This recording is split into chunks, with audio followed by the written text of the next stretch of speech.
أعوذ بالله من الشيطان الرجيم. بسم الله الرحمن الرحيم. إن الحمد لله نحمده ونستعينه ونستهديه ونستغفره ونعوذ بالله تعالى من شرور أنفسنا ومن سيئات أعمالنا. من يهده الله فلا مضل له ومن يضلله فلا هادي له. أشهد أن لا إله إلا الله وحده لا شريك له وأشهد أن نبينا محمدا عبده ورسوله. اللهم انفعنا بما علمتنا وعلمنا ما ينفعنا وزدنا علما. سبحانك لا علم لنا إلا ما علمتنا إنك أنت العليم الحكيم. اللهم آمين. Baik, ini kita pergi ayat yang ke-11. A'udzubillahi minasyaitonir rajim. Wa idza qila lahum la tufsidu fil ard qalu innama nahnu muslihun. Dan apabila dikatakan kepada mereka, janganlah kamu membuat kerosakan di muka bumi, jawab mereka, sesungguhnya kami ini tak lain adalah orang-orang yang membuat perbaikan.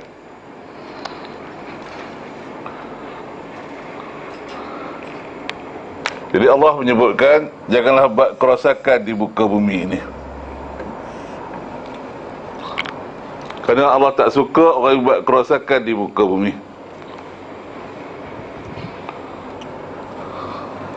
Dalam surah 11 ayat 116,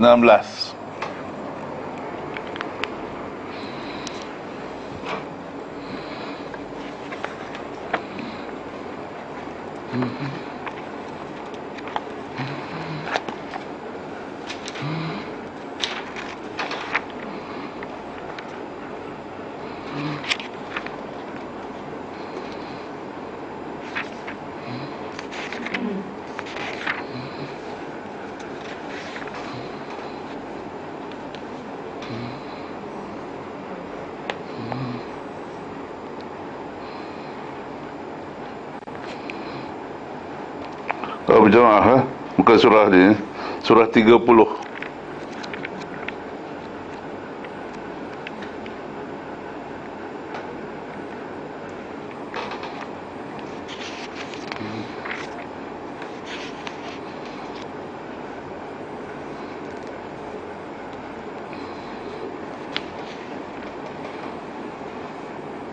Ayat 41.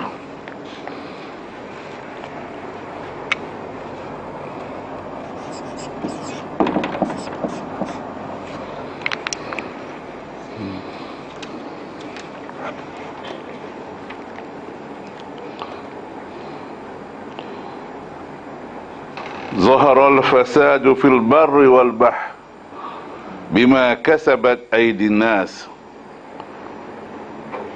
Munculnya kerosakan di daratan dan di lautan adalah disebabkan oleh perbuatan tangan manusia.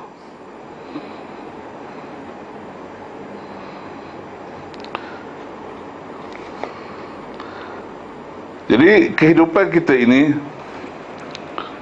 adalah menurut sebagaimana ketentuan Allah Subhanahu wa taala. Dia telah menurunkan Al-Quran sebagai panduan hidup, dan dia telah utuskan Nabi sallallahu alaihi wasallam sebagai tauladan untuk kita. Jadi semua jalan yang ditunjukkan oleh Allah dan disampaikan oleh Rasulnya itu adalah jalan yang membawa kepada kebaikan. Tapi manusia meninggalkan semua ajaran yang dibawa oleh Rasul sebagai perintah Allah Subhanahu wa taala, maka berlakulah penyelewengan di muka bumi ini.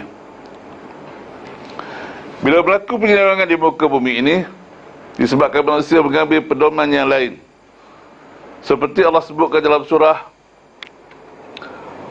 2 ayat 204 hingga 206.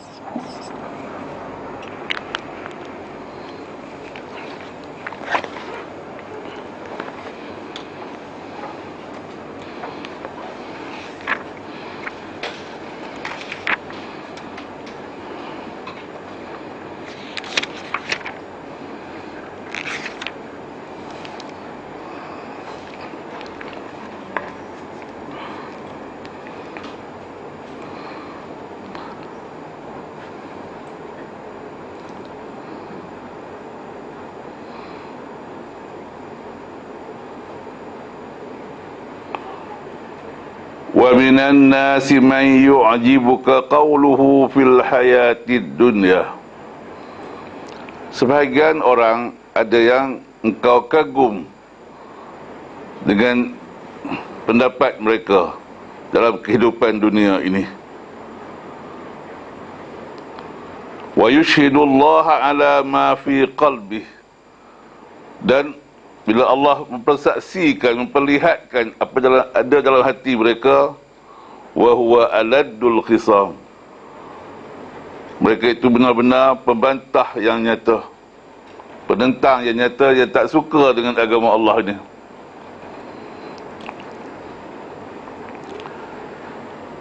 Jadi apa kata-kata mereka dalam kehidupan dunia ini?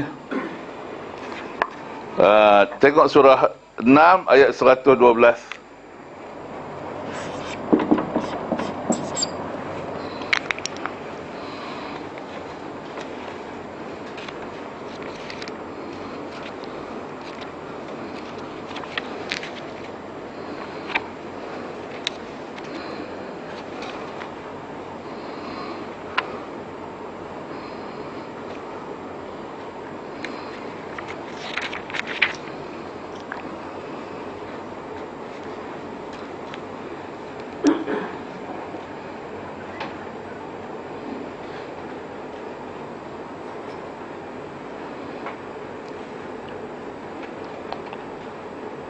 Wa kadzalika ja'alna likulli nabiyyin, demikianlah kami jadikan bagi tiap-tiap nabi aduwan, iaitu musuh, syayatinal insi wal jin, daripada kalangan syaitan, manusia dan jin. Yuhi ba'duhum ila ba'din zukhrufal qawli ghurura, jadi sebahagian mereka membisikkan kepada sebahagian yang lain kata-kata yang indah untuk memperdayakan. Jadi maksud kata-kata indah untuk memperdayakan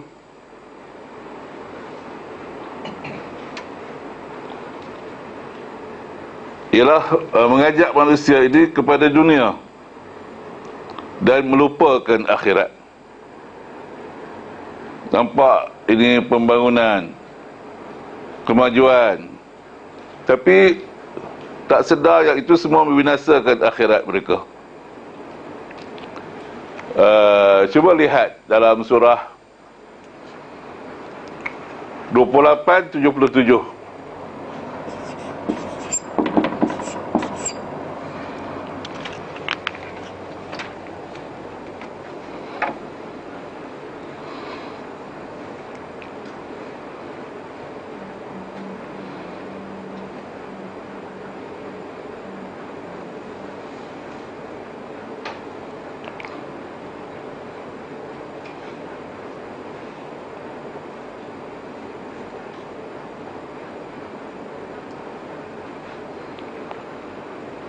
Wabtaghi fima ataka Allahu ad-daral akhirah, carilah pada apa saja yang Allah kurniakan kepada kamu untuk mendapatkan pahala akhirat. Jadi apa saja kita buat ni, kalau kita cari kerajaan Allah, mesti buat untuk akhirat.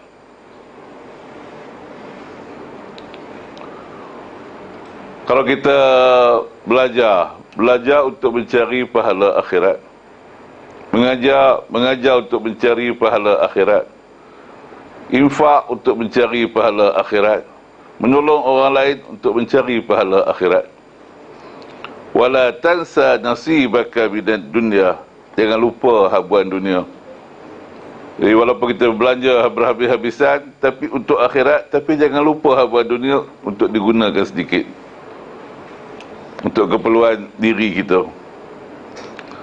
Tapi Allah suruh untuk akhirat ni bersungguh-sungguh, bukannya seimbang antara dunia dan akhirat.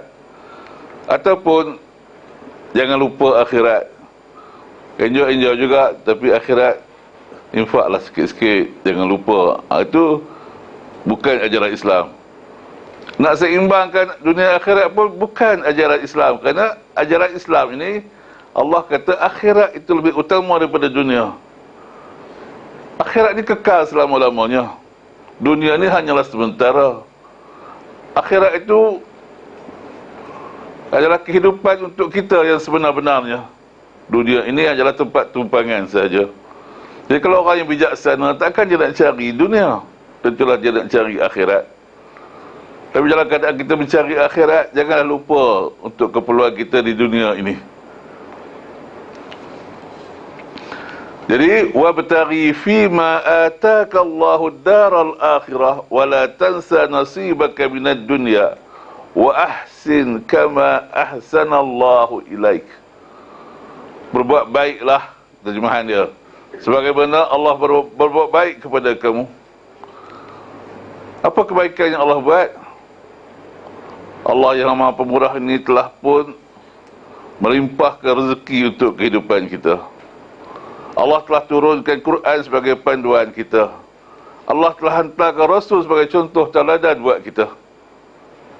Jadi wa ahsin, berbuat baiklah kepada orang lain, iaitu menolong orang lain, mengajar, memberi infak fi sabilillah. Sebab itu dalam surah 2 ayat 195,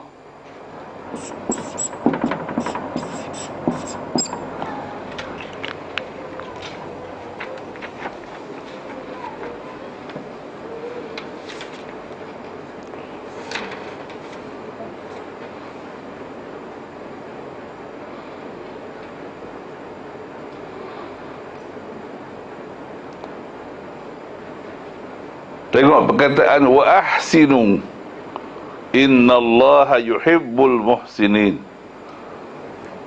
Berbuat baiklah, sesungguhnya Allah suka orang yang berbuat baik. Apa makna berbuat baik di sini?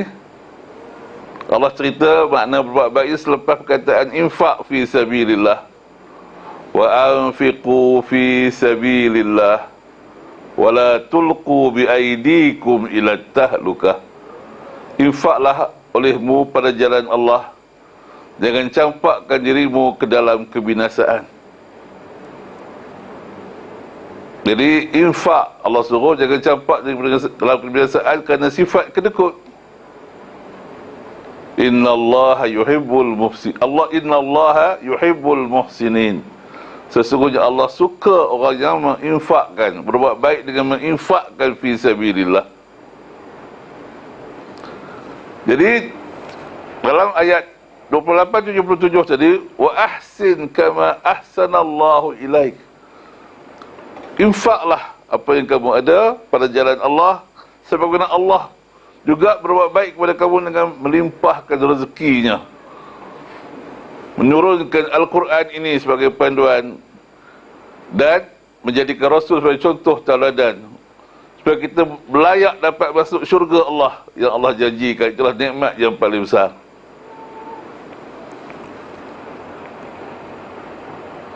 Kemudian Allah sebut lagi dalam surah 28-77, wala tabghil fasad fil ard. Jangan kamu membuat kerosakan di muka bumi. Innallaha la yuhibbul mufsidin. Allah tak suka orang yang buat kerosakan di muka bumi ini.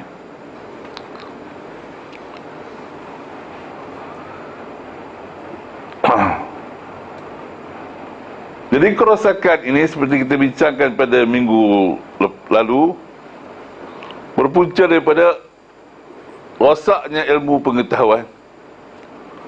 Kerosakan itu berpunca daripada rosaknya ilmu pengetahuan.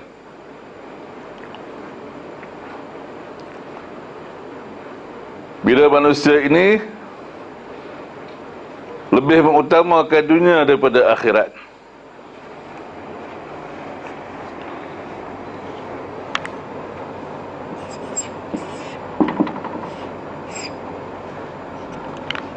iaitu dalam surah 30 ayat 7.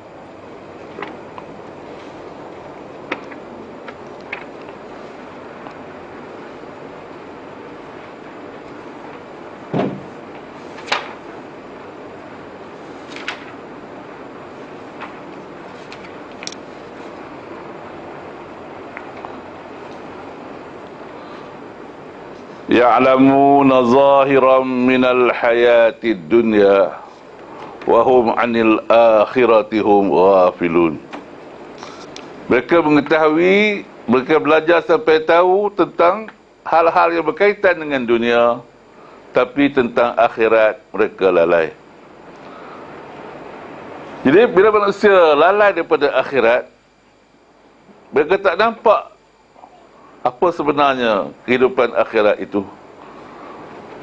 Kerana hidup ini hanya menumpu pada sini saja, dunia. Tak nampak jalan ke sana, itu akhirat. Sebab itu dalam surah 22, surah 2 ayat 204 tu, cuba kita buka balik semula.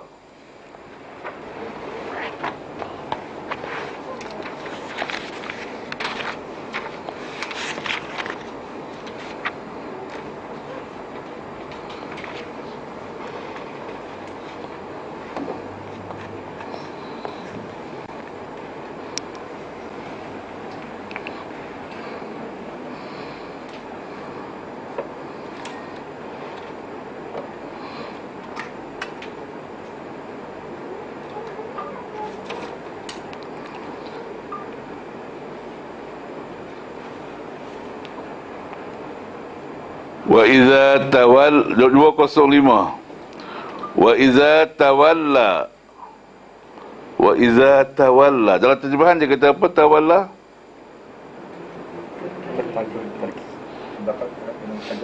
Apa? Kemudian apabila ia pergi dengan mendapatkan hajatnya,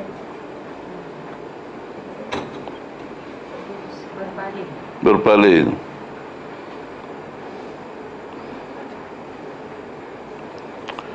Dia tawalla, dia berkuasa.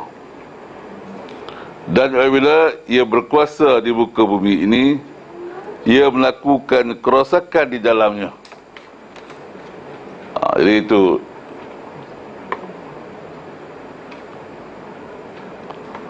Jadi akibat daripada perbuatannya itu, wa yuhlikal harsa wan nas, ia membinasakan tanaman dan juga nas. Apa dia kata dalam terjemahan?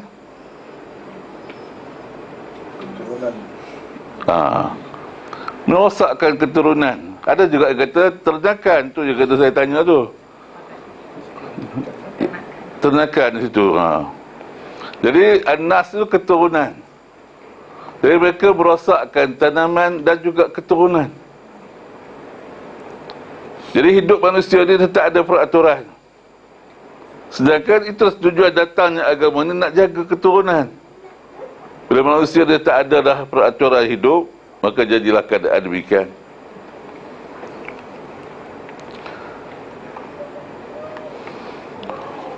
Wallahu la yuhibbul fasad. Allah tak suka orang yang buat kerosakan. Allah tak suka akan kerosakan. Allah nak jadikan kebaikan di dalamnya. Tapi mereka tak nampak apa itu kebaikan. Wa iza qila lahu taqillah, bila sebutkan kepada mereka bertakwalah kepada Allah, jangan buat kerosakan, jangan biarkan kehidupan ini bebas, jangan biarkan kehidupan ini ikut hawa nafsu saja. Apa mereka bagi reaksi? Akhazatul izzatu bil ism, mereka mempamerkan rasa sombong dengan membuat dosa lagi. Tak boleh terima kebenaran ini. Kena ikut Quran. Mana boleh, kita nak kemajuan, kita nak pembangunan. Jangan jadi golongan anti-establishment. Misal tu. Itu yang biasa yang mereka faham dan cakap selalu kan. Maka fahasbuhu jahannam, cukuplah balasan buat mereka itu neraka jahannam. Wala bi'sal mihad, dan benar-benar itulah seburuk-buruk tempat kembali. Cuba lihat dalam surah 39.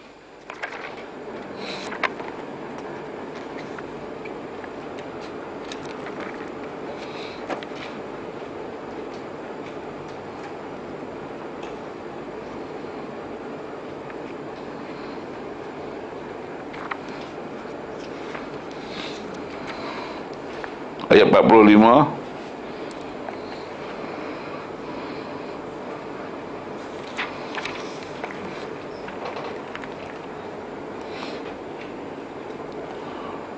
Wa idza dzukirallahu wahdah, bila sebut je Allah sahaja, sebut je kita mesti buat pembangunan ikut peraturan Allah, ikut acuan Allah, ikut jalan Allah. Sebut je Allah saja, isma'azzat qulubul ladzina la yu'minuna bil akhirah, jekillah hati orang yang tak percaya ke hari akhirat. Payahlah macam ni, lambatlah kita nak maju. Merasakan yang perintah Allah ni menghalang kemajuan, menghalang jalan kejayaan, tak boleh maju kerana itu. Wa idza dzukira alladzina min dunih, bila sebut je selain daripada itu, mari kita ikut jalan yang dibawa oleh Eropah bapanya. Jom kita ikut jalan Jepun. Wa idza hum yastabshirun, ketika itu mereka cukup girang hati. Kalau begitu kita hantarlah anak-anak kita ke sana. Sebab mereka rasa itulah kemajuan yang patut diperolehi. Bila kata jom kita belajar Quran, cari jalan pembangunan yang sesuai dengan syariat, maka mereka rasa jengkil hati. Jadi itulah keadaan yang berlaku, membawa kepada kerosakan, kerana dasar ilmu tu dah salah. Yang keduanya pula, tidak ikut jalan yang ditunjukkan oleh Nabi SAW.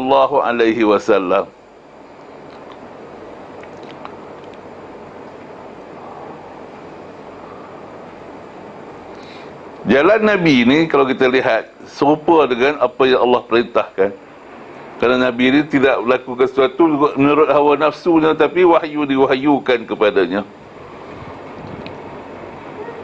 Contohnya dalam surah 66 ayat 6, cara pelaksanaan dia tu.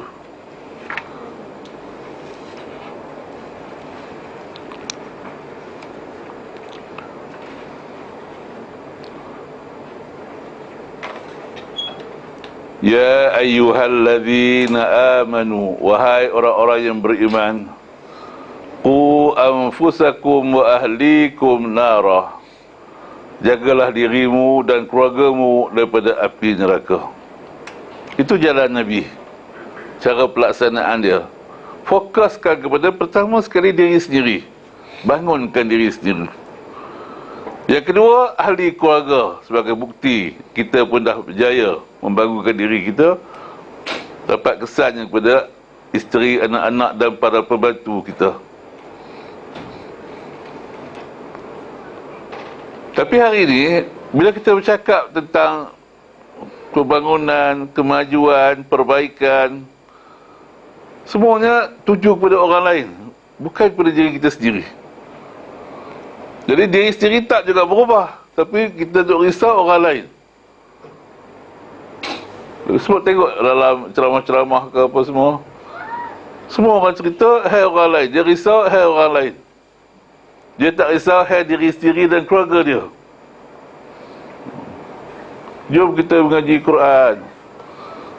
Orang lain disuruh mengaji Quran, tapi keluarga dia tak peduli bila mengaji Quran pun. Ada sampai tak tahu Quran pun. Kalau dia dah betul-betul yakin dengan Quran, sepatutnya dialah diri sendiri dulu, lepas tu keluarga dia sendiri dulu, barulah betul saya percaya Quran ni sebagai panduan hidup. Kalau dia kata Quran panduan hidup, tapi tengok anak dia dah pergi ke lain, tak pula mengaji Quran, dan ada yang tak tahu baca Quran pun. Jadi tak patut benarlah keadaan begitu. Kita telah pun ditipu oleh sistem yang dia guna pakai di dunia ini, kepada utamakan yang lain, tinggalkan keluarga kita. Dalam bab menanamkan kebaikan ini, kita kena utamakan keluarga kita, dan selepas keluarga kita kuat, kita sebarkan pula kepada orang lain, barulah kebaikan itu dapat dilihat dengan jelas. Sebab itu dalam Quran juga, dalam surah 39 ayat 15,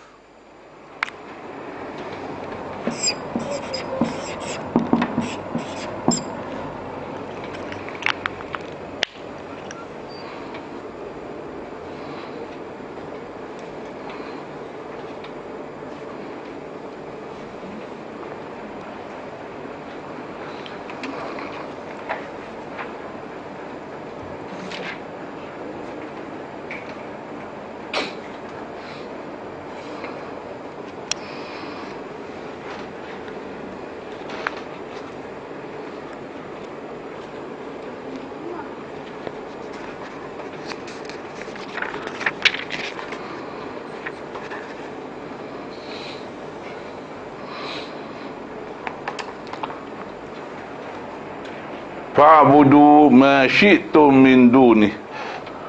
Pujalah apa yang kamu suka selain daripada Allah. Padahal tak pedulikan apa yang Allah perintahkan, puja benda yang lain, tak ikut jalan yang bawa oleh Nabi, tapi ikut jalan yang lain.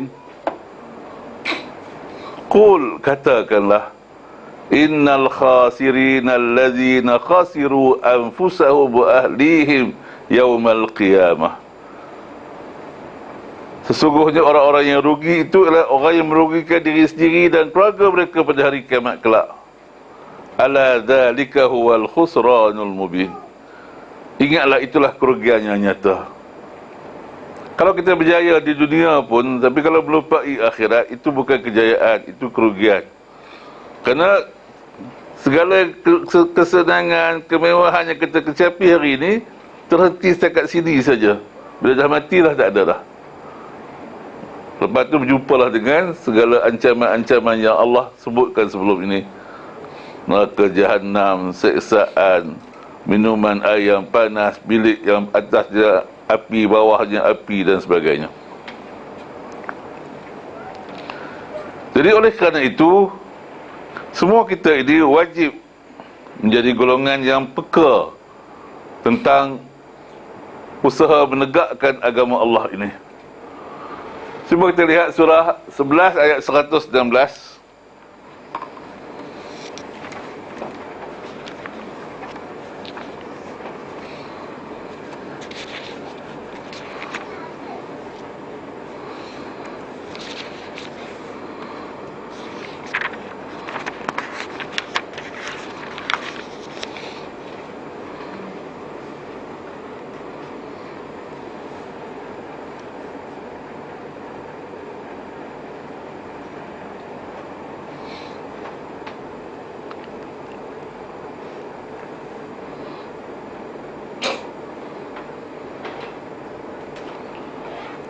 Baik, falaula kana minal quruni min qablikum. Yang Allah pesan, tengok umat-umat dulu binasa. Kenapa mereka binasa?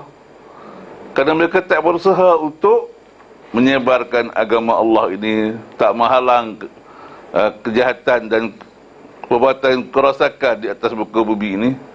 Allah kata, falaula kana minal quruni min qablikum. Kenapa tak ada pada kurun sebelum kamu ini ulu baqiyatin? Jadi ulu baqiyatin, satu golongan yang mempunyai kekuatan, yang ada prinsip dalam hidupnya, yanhauna 'anil fasad, berusaha menghalang kerosakan di atas muka bumi ini. Illa qalilan mimman anjayna minhum, kecuali sedikit sekali yang kami selamatkan daripada kalangan mereka, yang bekerja untuk mengajak manusia kepada mentauhidkan Allah, menghalang manusia mensyirikkan Allah, dan mengajak manusia ini beriman kepada Allah.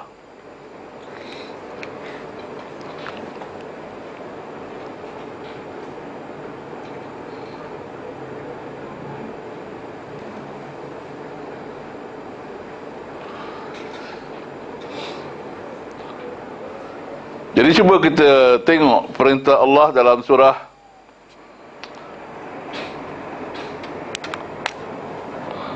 Tiga ayat 104. Inilah kewajipan kita untuk menghalang berlakunya kerosakan di atas muka bumi ini.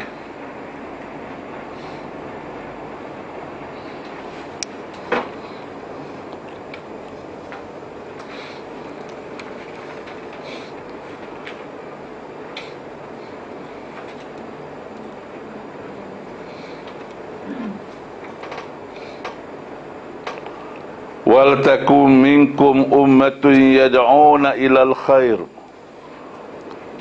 dan hendaklah kamu semua menjadi satu ummah yang mengajak kepada al-khair. Jadi mana al-khair itu terhimpun di mana? Yang dikatakan al-khair itu, macam mana kita nak rujuk? Kita boleh rujuk kepada buku-buku. Jadi al-khair itu terhimpun dalam Al-Quran ini. Jadi kita semua mestilah mengajak kepada al-khair, mengajak kepada Al-Quran.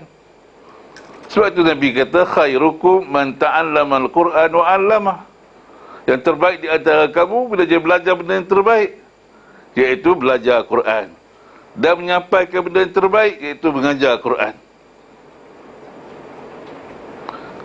Cuma perkataan belajar dan mengajar tu jangan sempitkan. Hari ini bila kita sebut belajar Quran, yang kita nampak belajar tajwid. Bila dah nampak kemajuan tu? Bila kita mengajar Quran pun sama juga mengajar tajwid. Itu baru belajar mengeja. Jadi lepas pandai mengeja, barulah dapat cari isi Quran itu. Mengajar erti bagaimana nak mencorakkan sebuah negara, mengajar erti bagaimana nak mencorakkan aktiviti ekonomi, belajar bagaimana mencorakkan aktiviti sosial. Itu sebenarnya ada dalam Quran, tapi tak nampak disebabkan kita tak tahu Quran itu. Jadi bila tak tahu Quran itu, dia tak dapat teruskan tugas dia. Wa ya'muruna bil ma'ruf, iaitu menyuruh manusia mentauhidkan Allah. Jadi ma'ruf tu mentauhidkan Allah. Kerana Nabi-Nabi ini diutuskan untuk mengajak manusia mentauhidkan Allah. Wa yanhauna 'anil munkar, dan mencegah daripada perbuatan syirik. Munkar yang paling besar syirik kepada Allah Subhanahu wa taala. Jadi bila kita berjaya mengajak manusia mentauhidkan Allah dan menjauhi syirik, wa ulaika humul muflihun, mereka itulah orang-orang yang beroleh kejayaan. Allah akan limpahkan kejayaan ke atas mereka.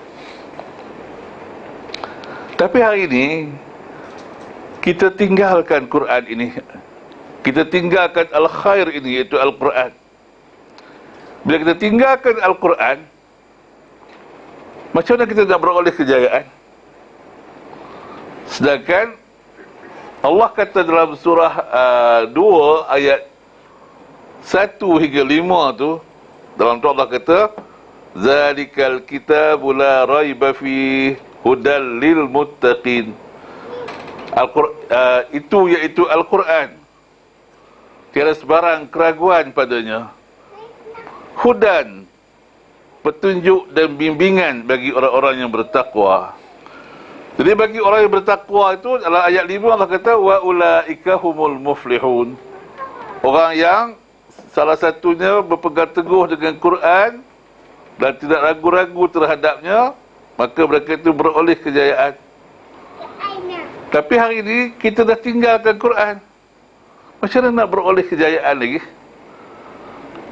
Jadi oleh kerana itu, kerja kita hari ini ialah untuk memajukan Quran ini. Tapi ada orang yang dia tinggalkan Quran, tapi dia mengaku innama nahnu muslihun, sesungguhnya kami tak lain mengajak kepada kemajuan, mengajak kepada pembangunan, mengajak kepada perbaikan. Tapi dalam keadaan meninggalkan petunjuk dan tinggalkan contoh yang betul, itu Nabi SAW. Jadi apakah kewajipan kita hari ini? Tentulah kewajipan kita menyebarkan Al-Quran ini. Barulah kita semuanya boleh bersatu. Kalau tak sebarkan Quran, kita masih lagi tak pedulikannya. Apa yang kita belajar hari ini hanyalah buku-buku para ulama. Bila buku para ulama ni, dia terdedah kepada berbagai-bagai pemikiran dan aliran. Itu nak bergaduh sana sini tu. Bila nak bersatu, tak mungkin bersatu. Sebab janji Allah tu dalam surah 3 ayat 103,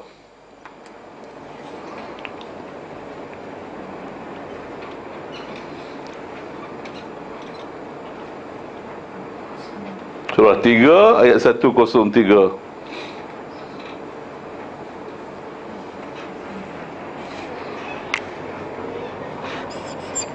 Tadi 104 kan, 103 di atas tu. Wa'atasimu bihablillahi jami'a. Berpegang teguhlah kamu dengan tali Allah semuanya. Wala tafarraqu. Dan jangan berpecah belah. Apa maksud tali Allah itu? Al-Quran, hablullahil matin. Al-Quran itu adalah tali Allah yang teguh. Pegang teguh dengan Quran. Tapi hari ini kita tak pegang teguh dengan Quran, tapi kita banyak dengan kitab-kitab para ulama. Jadi sebab itu Amirul Mukminin Umar pernah mengatakan,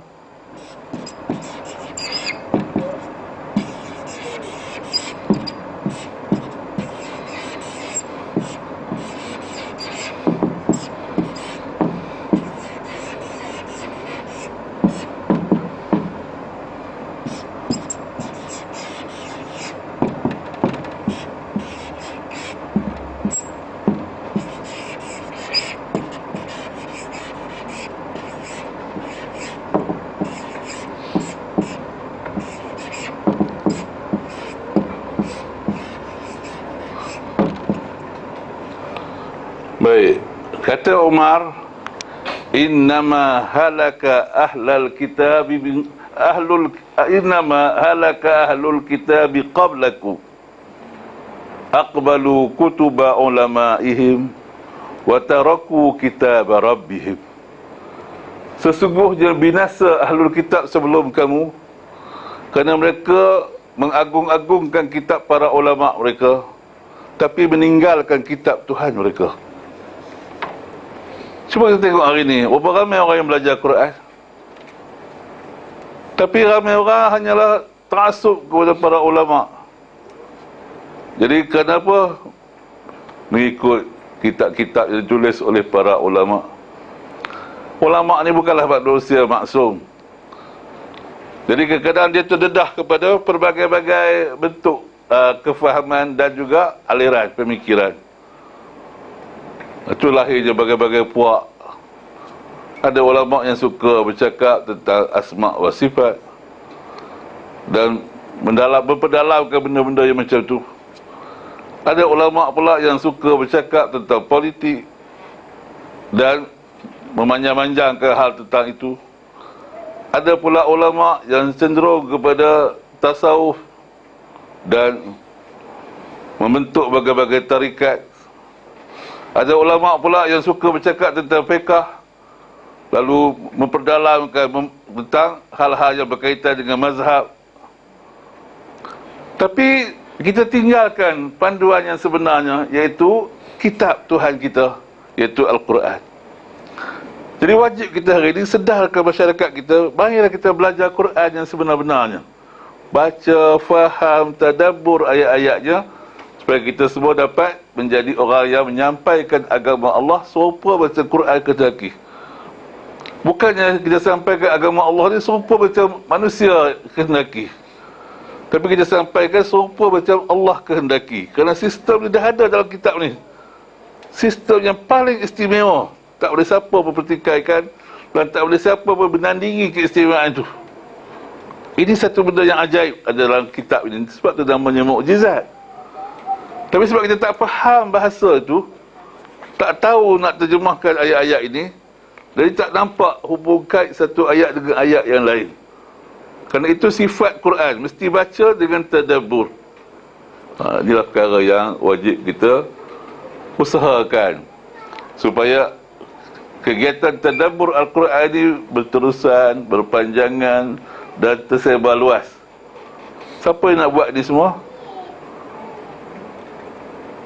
Nak cari ustaz iklan dalam surat Abah, jawatan kosong, guru tadabbur Al-Quran. Boleh tak kita buat begitu? Kita sendiri ni menawarkan diri, saya sendiri yang nak mengajar. Barulah sampai maksud dia. Kalau kita cari orang yang tak minat, macam mana dia nak sampaikan? Kita kena mula dengan diri kita yang kita tanamkan minat dan kesungguhan, kerana nak menunaikan kewajipan yang Allah telah tikulkan ke atas kita. Saya yang sendiri akan berusaha untuk belajar dan mengajarkan Quran ini kepada orang lain, serupa macam Allah turunkan. Ni belajar Quran. Baik, ada apa-apa soalan?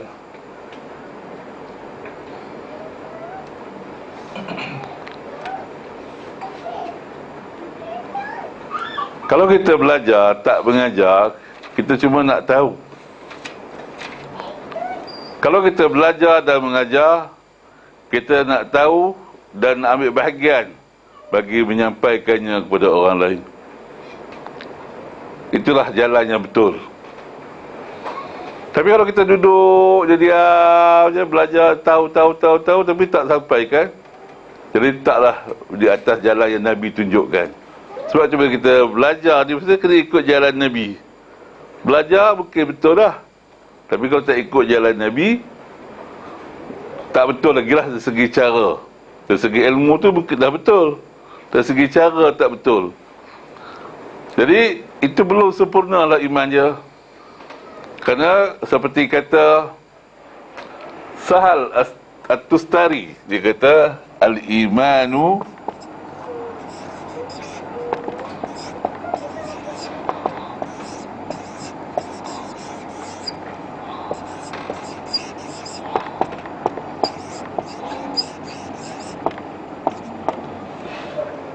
al-imanu qaulun wa amalun wa niyatun wa sunnah. Iman itu adalah pengakuan, amalan, niat dan mengikut sunnah. Iza kana al-imanu qaulan bila amalin. Bila iman itu hanyalah ucapan tanpa amalan, fahuwa kufrun. Dia mengaku saya tapi tak buat, itu kafir namanya. Wajib solat tapi tak buat, jawabnya kafir. Iza kana qawlan wa amalan bila niyatin. Bila dia buat ucapan, pengakuan dan juga amalan tanpa niat, tanpa matlamat nak cari redha Allah, fahuwa nifaq, itu adalah nifaq, munafik. Sebab apa? Dia tak ada matlamat cari redha Allah, saja-saja buat, suka-suka aja. Iza al-imanu iza kana qawlan wa amalan wa niyatan bila sunnah fahuwa bid'ah. Bila kita mengaku dia beriman tapi dan beramal serta melakukan niat kerana Allah tapi tak ikut jalan Nabi, tak ikut sunnah, maka itu adalah amalan bid'ah yang ditolak juga oleh Allah Subhanahu wa taala. Iman ini mestilah pengakuan disertai dengan amalan, disertai dengan niat untuk meninggikan kalimah Allah dan mengikut sunnah Nabi, barulah namanya iman yang sebenar-benarnya. Sekarang ni banyak sekarang orang menafsirkan Quran ikut dia punya kemahuan lagi. Ya. Kita tak tahu yang betul dan tak betul kan. Kan ada yang ni nak ikut Hamani, dia kata ini ikut Pakistan lah, ini ikut Syamani lah, ni kita macam mana kita tak tahu yang betul tak. Sebab itu kita punya kaedah yang Quran dah ajar, mesti ikut surah 38 ayat 29. Ini kaedah yang kita kena belajar dan kena yakin, kena buat macam tu.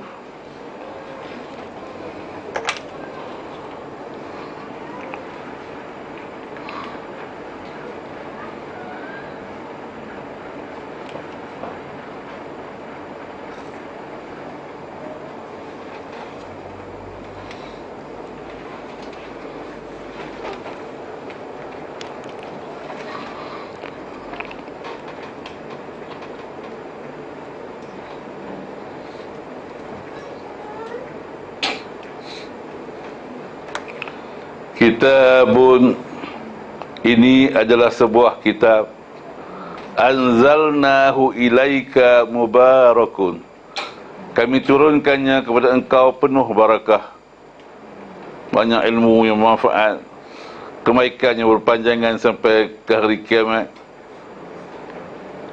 Jadi amal itu boleh menambahkan ilmu dan pengetahuan kita secara yang mendalam, menguatkan rohani kita, dekat kita dengan Allah. Itu semua barakah yang ada dalam Quran ini.